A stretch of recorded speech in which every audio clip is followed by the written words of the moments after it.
Hey everybody, Ian here. So welcome to day 5 of the romcom journey. I think I used the word journey yesterday, so I'll try and think of a better one for tomorrow. But welcome to February 5th. The movie that I watched for today, and actually watched today and am now reviewing, was Meet the Parents from 2000. Starring Robert De Niro and Ben Stiller and Blythe Danner and Teri Polo, and also some appearances by Owen Wilson in the movie, but he's not one of the main four. The First of all, I guess I'll just say my overall feeling of the movie, which actually no, first of all, okay, I put this in red at the top of my note because I always forget to say this. Before I get started, don't forget to like and share this video and also subscribe to my channel if you haven't already. I really do keep forgetting to say that. If it hadn't been in big red letters that are like 3 times the size of the rest of the notes font, I just would not have said that. But so yeah, like and subscribe and share this video. But so my overall feelings on this movie were that it was very funny, and I'd actually seen this movie a while back. I think I'd seen it twice. I remembered the general plot, but not most of the day-to-day machinations of the movie I'd kind of forgotten. I say day-to-day, but my overall feeling on the movie is that it was funny. It was a very good time from start to finish. Now, the general plot of this movie is that Ben Stiller is dating this girl, Teri Polo. And I already forgot her character's name. And I don't know. I recognized her. It might just have been from seeing this movie. But when I say her name, her face doesn't come to my mind. And it's the same with the mom. I'd recognize the mom from something, Blythe Danner. But it might just be from having seen this before. But so the basic plot of this movie is that Ben Stiller is dating Teri Polo and is about to propose to her. She's a kindergarten teacher, and across the street from her school, he's kneeling down on one knee saying that he needs to change his shoes, and he's prepared the kindergarten class. They all hold up little signs with each one with a letter, and they're going to say, "Marry me, Pam." Oh, Pam, that's her name. Her character's name is Pam. But while he's getting to the proposal, about to start proposing, she gets a phone call. And since she doesn't know what Ben Stiller's doing, she has no problem picking it up. And it turns out it's from her sister who just got engaged. And she starts talking on the phone about how good it is that, like, oh yeah, this other couple, not Ben Stiller and his girlfriend, but the other guy, who is Owen Wilson, which we figure out later. Owen Wilson asked for Robert De Niro, the father's blessing. And so Ben Stiller realizes, like, oh, I can't, I should ask him too, I guess. But so they all go to the parents' house, Robert De Niro and Blythe Danner's house, for the weekend, for the wedding, the rehearsal and the wedding. And Ben Stiller gets the chance to meet the parents. And the mom is very nice, very sweet, is doing her best to get along with him. Then they have no issues there. But the dad, Robert De Niro, does not like him. And I won't go into any more detail than that, but it makes for a lot of very funny, very delightfully uncomfortable, cringy moments. But this is a very fun movie. And I'll talk about the individual facets of it, those 5 things that I rank based on. The writing was funny. The writing was clever. It was amusing, but it was the writing itself could be a tad predictable, but a lot of times they would say or do the thing that I'm kind of like, okay, I'm expecting that to happen. But then what they would always do is add like maybe 2 or 3 more events or things or happenings on top of that. And so even though I could sense the way that this is going, it still would catch me off guard just by how far in that same direction it would go. And so simultaneously predictable and spontaneous, which was interesting. I would prefer, the ideal would be spontaneous and then more spontaneous. But as long as some of it catches me off guard, if it was a whole movie of just everything they say and everything they do I see coming, that probably wouldn't be funny. I was glad that they were able to, that they made an effort to keep taking things, and whether it's something we hear, something someone's saying, something someone's doing, they just always take it 2, 3, 4 steps further than one might expect, or at least than I expected. So I liked that. It was good writing overall. And as for the acting, I thought the acting was solid. I thought the cast had good chemistry together. Robert De Niro is obviously a very good actor. He's very critically well regarded and very respected actor. I don't know. I should have looked them up. I should have looked up like Blythe Danner and Teri Polo. Those are the mom and daughter, respectively. The wife of Robert De Niro and the girl that Ben Stiller is dating, respectively. But they were all good together. They were good together. And even though the point of this, the main driving force of this movie is the tense relationship between Robert De Niro and Ben Stiller, even the two of them had good chemistry together. Even though it's supposed to be a very, and is a very tense, sometimes even icy relationship. But so I think that speaks to their respective skills as an actor. And Ben Stiller is obviously, he's not in the category of, Robert De Niro and Meryl Streep and, Jack Nicholson. But I think Ben Stiller's a good actor. I think, and especially a good comedic actor. He did well in this movie. He seems like he's in his element in this movie. And he's always I find it easy to sympathize with Ben Stiller. Maybe it's the tone of his voice is just it's soft and sweet. And so even when I was going to say, even if he's a jackass, he's not at all in this movie. Actually, at one point he kind of is after he's had a really shitty series of days. He kind of blows up. But that was an outlier, I think. But I was going to say, even if he were an asshole, like the way he is in Dodgeball, it's hard not to at least somewhat sympathize with him, just because like I said, he's funny and just has this he doesn't sound like a dick. But the directing, I want to talk about the directing. There were several of those. First of all, it was solid. I think it was solidly directed. Not necessarily groundbreakingly or fantastically directed, but solid. And there were several of those types of shots that I've been talking about, the ones that are kind of telling. There's one after, I won't say what the exactly is happening, but at one point Robert De Niro, this is towards the end of the movie. I was talking about act structure yesterday. This is after the low point for the main characters. At one point, everyone leaves, and Robert De Niro is alone in a room, and the room around him is trashed, and so that's symbolic of his life and his house both being a mess. And so there are a few things like that, and that's pretty standard, symbolism type stuff. But there are a few things like that, and there are also a few amusingly framed scenes, and I think also some creatively framed shots, like it would be filmed from an interesting angle or a funny angle or even a creative angle, and I can't go into detail about why these scenes are interesting or telling or creative, because they would involve saying something about the plot, and I don't want to say what happens in the plot. I don't want to say the types of things that go wrong. But this felt more, it felt like care had been taken to make this an enjoyable viewing experience, which I appreciate that. I think I like it when they go that extra mile to just make it.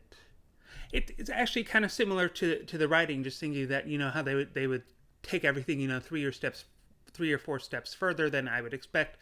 I feel like in that same vein, they just kind of, in terms of the directing, they put that extra effort in to make this good. And it is. And it's not, I don't think this would be a movie that would get critical acclaim, and sweep the Oscars or anything like that, but it's still good. They worked hard to make a solid movie, and that shows.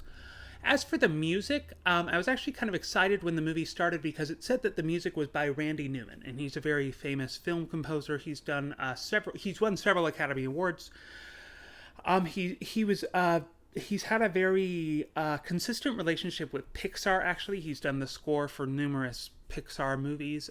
He won an Oscar for like "You've Got a Friend in Me" from the Toy Story movies.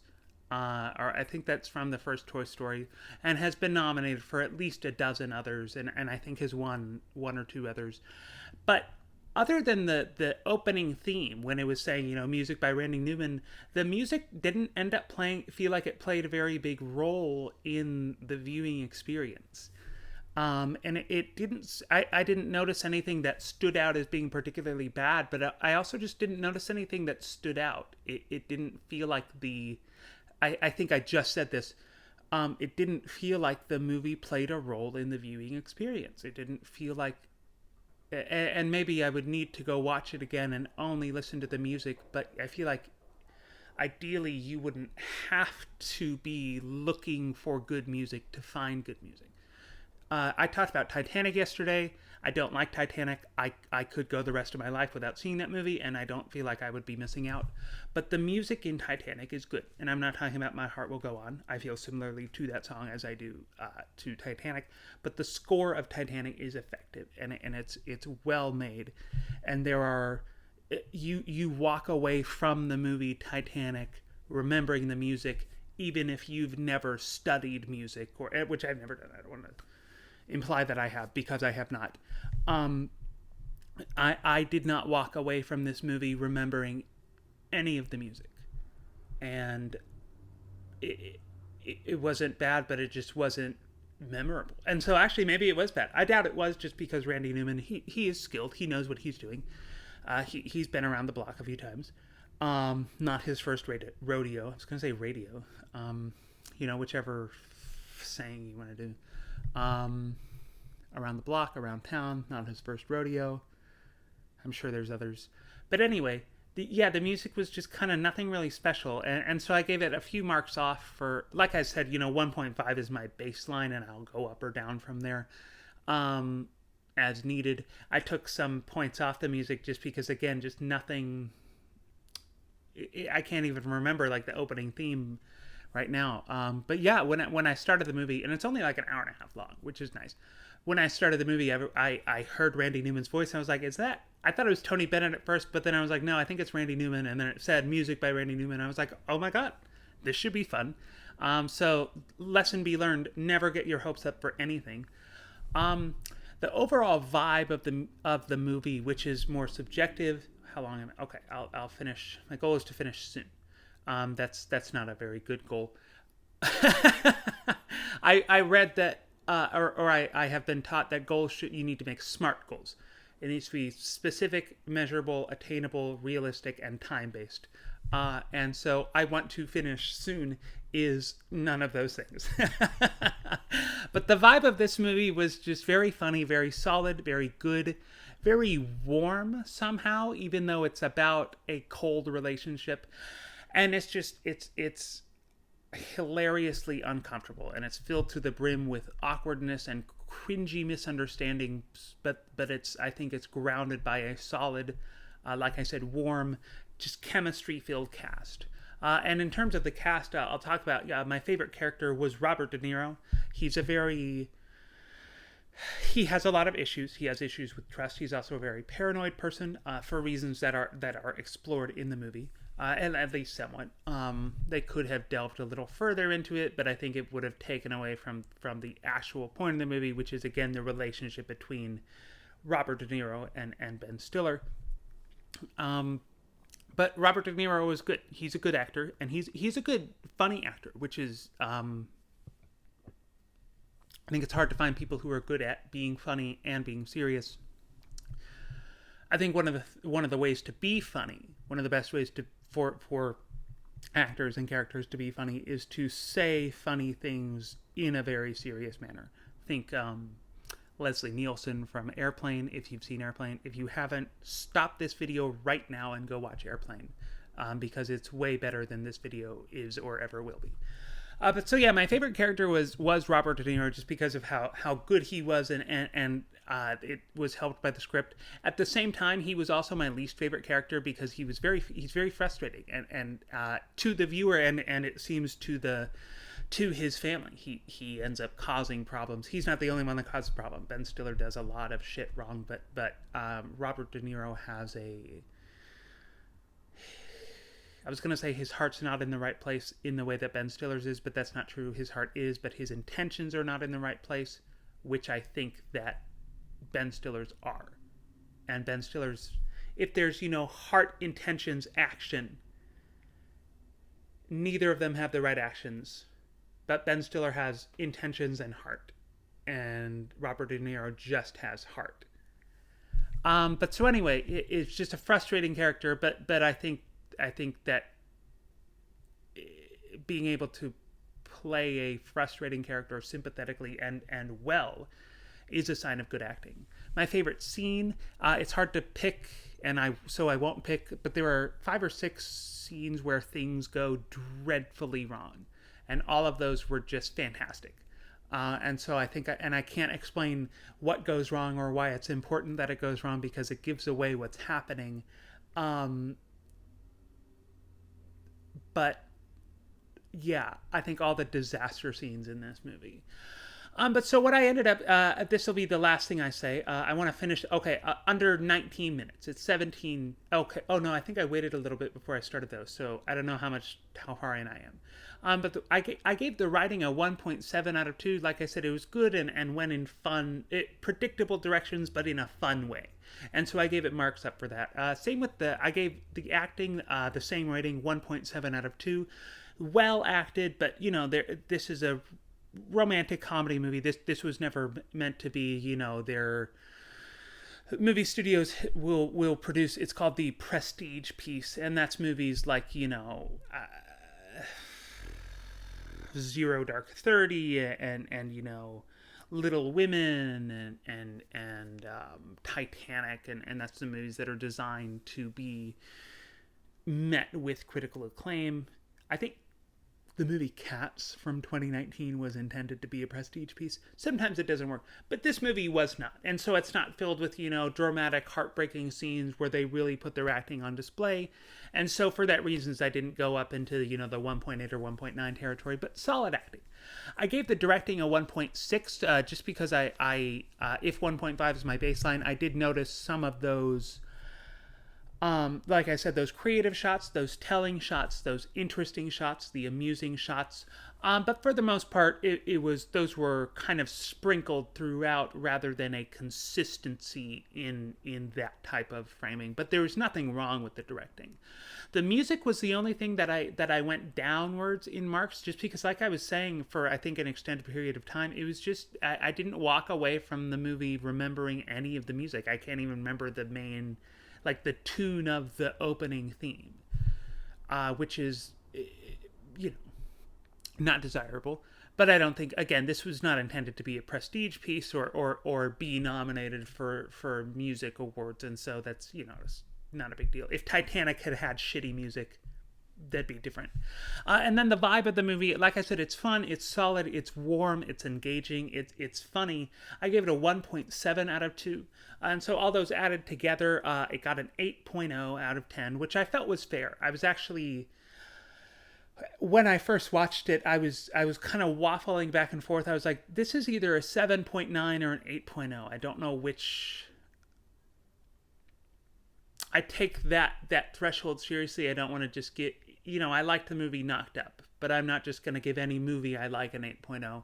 But I felt like enough of the components of this movie worked together well enough, and enough thought had gone into it. Like those little extra, the extra mile they would go in terms of the writing or the enjoyability. I don't think that's a word. The enjoyability of some of the shots, I think, bumped it up to that 8.0. Had they only gone in, had they stopped at the predictable direction in which the script was going, or had they framed it maybe more traditionally, it probably would have stuck at like a 7.8. Those little extra touches helped bump it up into this 8.0 plus category. It's a little more exclusive. I don't know if anyone's even noticed this so far, but I'm give it. If you look in the description of these videos, you can see a little rating system for what ratings get what heart color in the title of the video, and so this will get the highest ranking heart, the pink one with the sparkles, because it's above an 8.0. But yeah, I recommend this movie. I recommend this. Meet the Parents from the year 2000. There's actually a couple scenes that are very 9/11 happened in 2001, and there are some airport scenes that are very pre 9/11. At one point, they're yelling, and Ben Stiller gets in trouble for this, but he's yelling "bomb" on a plane over and over and over again, and it's like, ooh, you could not do that back then, and you would get arrested for doing that back then, but you cannot ever do that now. And so again, just, they obviously had no idea 9/11 was going to happen, and this came out about a year before it happened. But yeah, just some things don't age very well. But yeah, I recommend this movie. I think it's good. 8.0 out of 10. I think that's fair. And I did not end this within 19 minutes. I'm sorry.